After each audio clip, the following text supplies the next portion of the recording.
मानकीकरण चिन्ह क्यों इम्पोर्टेंट है? क्योंकि वो उत्पाद की गुणवत्ता सुनिश्चित करते हैं। हमें मानकीकरण चिन्ह देखने से पता चलता है कि ये उत्पाद नकली नहीं है, इसकी क्वालिटी अच्छी होगी, हमारा धन सही मूल्य में हम खर्च करते हैं, मतलब हमारे पैसों की सही कीमत, हमें सही चीज़ मिल रही है अपने पैसों से। हम इस प्रोडक्ट, जो मानकीकरण चिन्ह वाला प्रोडक्ट हम ले रहे हैं, उससे हम सुरक्षित हैं, हमारी हेल्थ को कोई डैमेज, हानि नहीं पहुंचेगी। उत्पाद का निर्माण प्रमाणीकरण संस्थाओं के दिशा निर्देश के अनुसार हुआ है। बेटा, मानकीकरण चिन्ह कंपनीज को ऐसे नहीं मिल जाता कि आपने आज बिस्किट बनाया, उस पर आप कोई मानकीकरण चिन्ह FSSAI या ISI लगवा लोगे। मानकीकरण चिन्ह उन्हीं कंपनीज को दिया जाता है जो प्रॉपर रूल्स रेगुलेशन फॉलो करते हैं। तो ये है मानकीकरण चिन्ह का महत्व।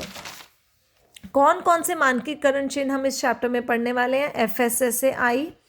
FSSAI मार्क जो है उसके नीचे कंपनी का हमेशा लाइसेंस नंबर दिया होता है। यह चिन्ह हमें उत्पाद बताता है कि जो उत्पाद हम ले रहे हैं, जिसके ऊपर ये मार्क है, उसका बनाना, उसका स्टोर करना, उसकी डिस्ट्रीब्यूशन, उसकी बिक्री, हर स्टेज पे इस प्रोडक्ट की क्वालिटी को मेंटेन किया गया है। FSSAI चिन्ह का ये मतलब होता है। आगे ISI चिन्ह 1 मार्क्स के क्वेश्चन में बहुत बार आया है। ISI चिन्ह किसके द्वारा बना? ब्यूरो ऑफ इंडियन स्टैंडर्ड, भारतीय मानक ब्यूरो ने इस चिन्ह को बनाया। किसने बनाया? भारतीय मानक ब्यूरो ने बनाया। इस भारतीय मानक ब्यूरो को पहले भारतीय मानक संस्था के नाम से जाना जाता था। भारतीय मानक ब्यूरो, भारतीय मानक संस्था, तो इसका संस्था को हटा के ब्यूरो रख गया और इस भारतीय मानक ब्यूरो ने इस चिन्ह को दिया। ये जो चिन्ह है ये किन चीज़ों पे होता है? नमक, बिस्किट, दूध का पाउडर, कॉफ़ी, कस्टर्ड पाउडर। और बेटा ये इलेक्ट्रिक आइटम्स पे होता है। इलेक्ट्रिक आइटम, इस्त्री, फैन, रेगुलेटर, पानी गर्म करने की रॉड, गीज़र, यहाँ तक कि वाटर बॉटल, पानी की बॉटल्स पे भी ये होता है। एक बार क्वेश्चन भी आया था कि वाटर बॉटल पे कौन सा चिन्ह होता है? ISI। ठीक है, ये इन प्रेशर कुकर, गैस का चूल्हा, ये आ सकता है। प्रेशर कुकर पे कौन सा चिन्ह होता है? ISI। गैस के चूल्हे पे ISI। अपने घर में अभी बैठे हो तो देखना इन चीज़ों पे कौन सा होता है। Regulator, ISI। आगे आता है एग मार्क। एग मार्क का पहला वर्ड है AG। AG से हम समझ सकते हैं एग्रीकल्चर। एग्रीकल्चर मतलब किसान, कृषि उत्पाद। ये चिन्ह हमारी भारत सरकार के कृषि मंत्रालय ने दिया उन प्रोडक्ट्स पर जो किसान, जो कृषि द्वारा बनाए गए हैं। कृषि द्वारा बनाए गए प्रोडक्ट्स पर।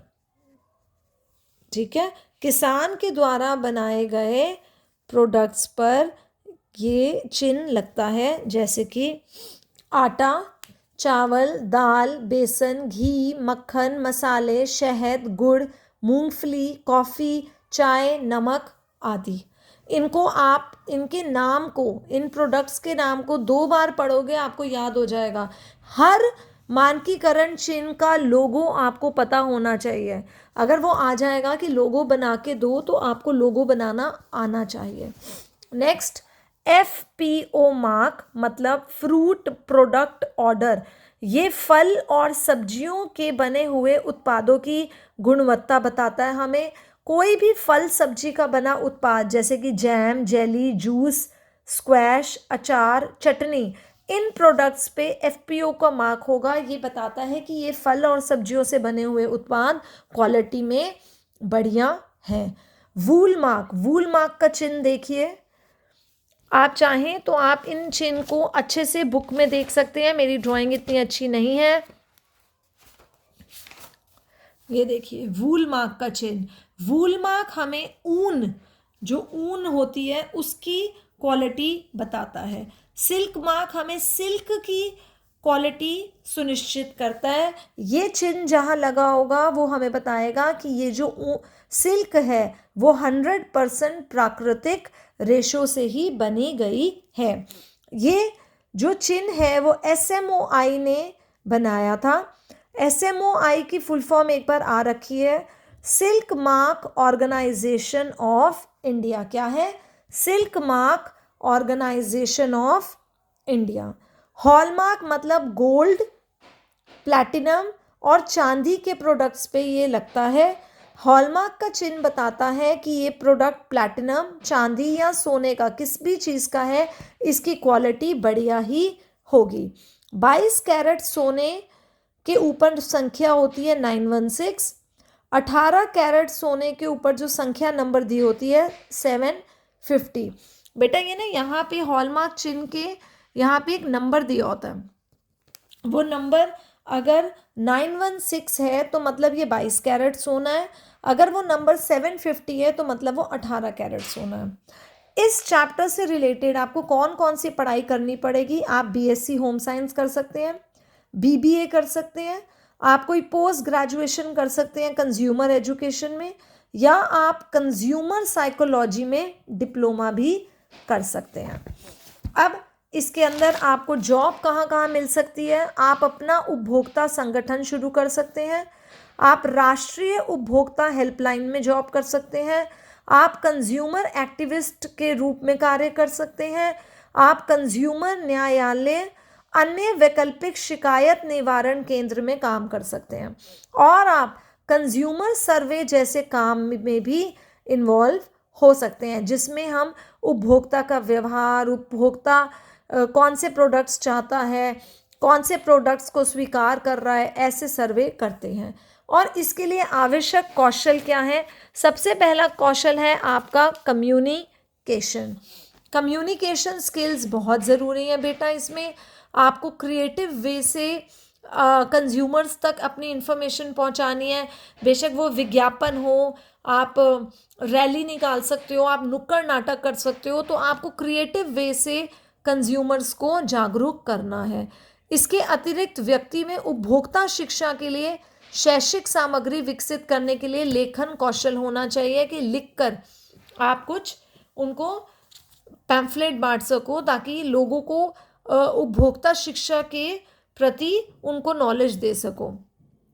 और आपको खुद को भी कितनी कितनी तरह की मिलावट होती हैं, कितने मानकीकरण हैं, मानकी चिन्ह हैं, और मिलावटी पदार्थों की जानकारी का पता कैसे लगा सकते हैं, उपभोक्ता से रिलेटेड कितने कानून हैं, कितने अधिकार हैं, उनके दायित्व, उपभोक्ता की ड्यूटीज़ क्या हैं, उपभोक्ता की अपेक्षाएं क्या क्या हैं, ये सब का ज्ञान होना चाहिए।